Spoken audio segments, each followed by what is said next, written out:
Ladies and gentlemen, this is Kingknown Cleary on YouTube, at Kingknown on Twitter, at Kingknown on the Instagram joint. Alright, so this is another video, man. I ain't done a video in a long ass time. Hey, y'all see the Super Bowl jersey, right? Alright, enough talking. So this is about Kendrick Lamar's controversial album To Pimp a Butterfly. Now, people are asking me, you rated it real high. Other people said I was on point with it.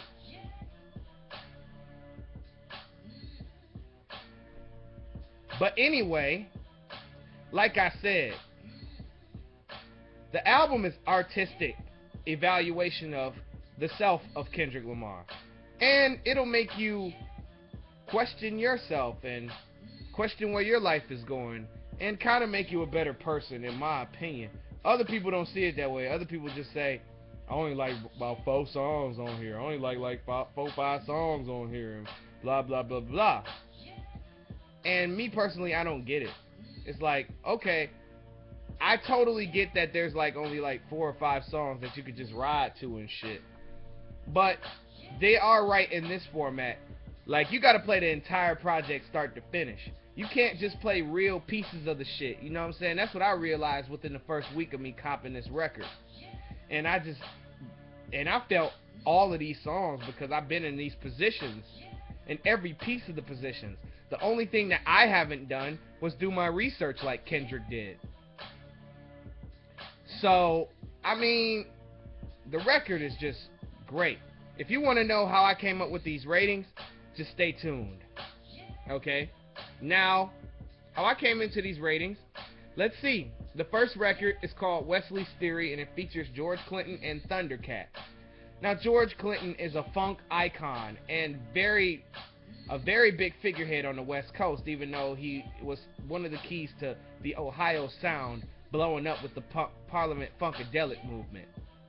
Now, Wesley's Theory begins with a sample called Every Nigger Is a Star.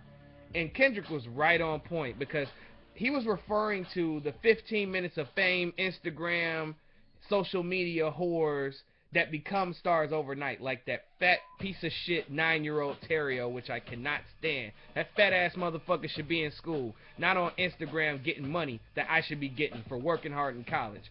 But that's none of my business as I sip my motherfucking tea.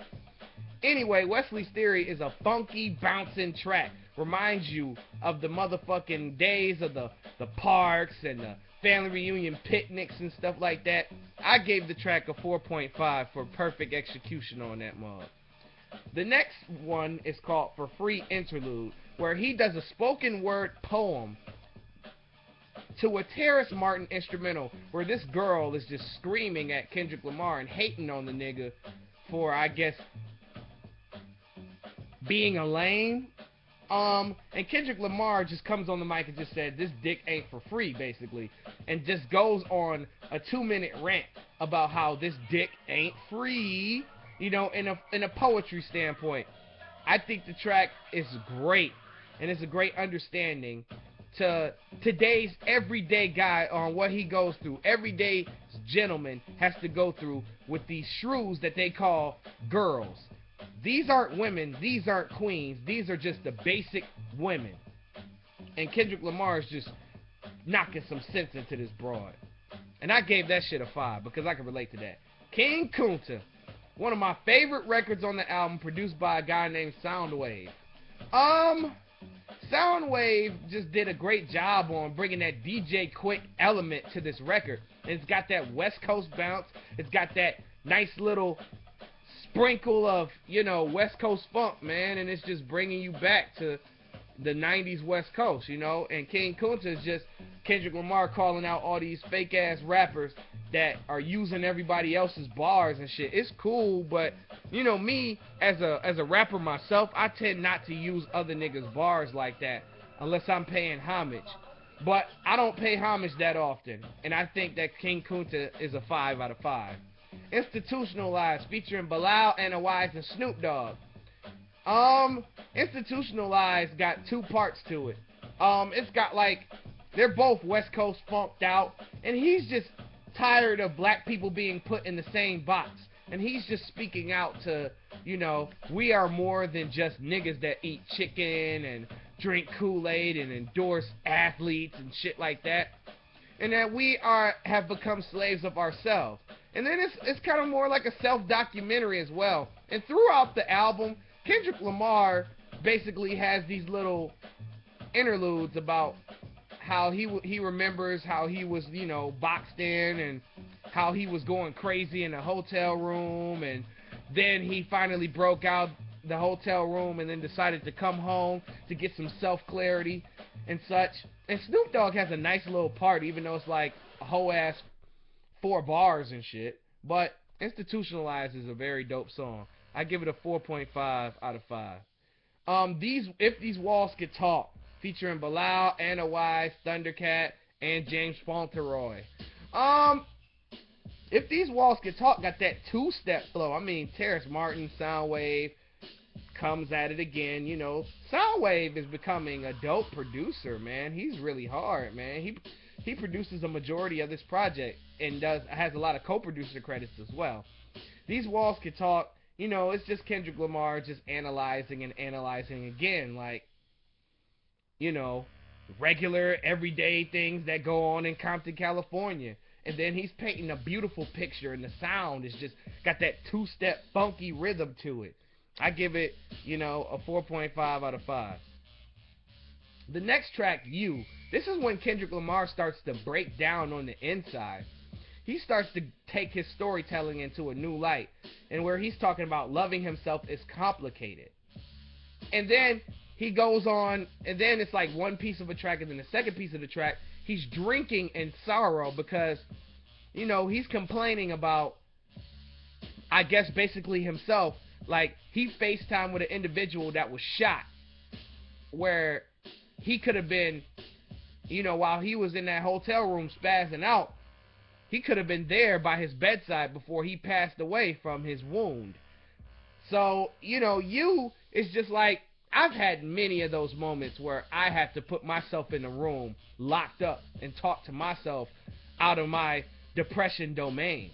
If any person who has been depressed before and has been down on themselves for not being good enough for some reason, you're bound to have a talk with yourself saying loving yourself is complicated. So, I gave that track a 5 out of 5. All Right. That's the next record. And the 7th track, produced by Pharrell Williams and Soundwave. It's the only, current, it's one of the few current sounding records. And it's him coming out of his depression and calming down and realize that everything's going to be okay and everything's going to be alright. And I call it the best song on the record because it's got that bounce, it's got those trap drums, it's got those beautiful jazzy feel, that Pharrell has been giving you for years. So I gave that a 5 out of 5. For Sale Interlude, this is more like Kendrick Lamar having like a singy-songy moment where he's just singing out his feelings and painting beautiful pictures, and he has the background singers and everything. For Sale Interlude is more like a long interlude. It's like a song, you know what I'm saying? And it's just laid back and it's cool. I gave it a 4.5. Mama. This record is more of a laid back record where he's just, doing some more storytelling. And, I like the record. It's cool. It's one of my least favorite records on the album. But he is just going in on the record. You know what I'm saying? And he's just laid back with it. So I gave that shit a 4. Now, Hood Politics, this is probably the weakest song on here. But it's only because I didn't like the hook. But I understand where he was coming from, and I understand the basis of the topics that he was talking about. He was talking about, basically, how hood is a nigga. Is being hood really that fucking cool? Is it really that fucking serious? It's like, okay, you claim that you this, you claim that you that, we'll prove it. You know what I'm saying? I gave that track a 4. How much a dollar cost? This record right here, man. is just something else. Kendrick Lamar's lyrical dexterity on this record and this flow, he is all over the place. And he is just hitting on all points of the bulletin here. And he is just killing this shit. You know what I'm saying? And I gave that shit a 5 out of 5 because Ronald Isley is pretty much the icing on the cake on this record. Now, I'm going to go to a part 2 because YouTube doesn't allow 15, no longer than 15 minutes, and I don't want to mess around and fuck this video up. So I will get to part 2 of To Pimp a Butterfly review on Kendrick Lamar. Thank you.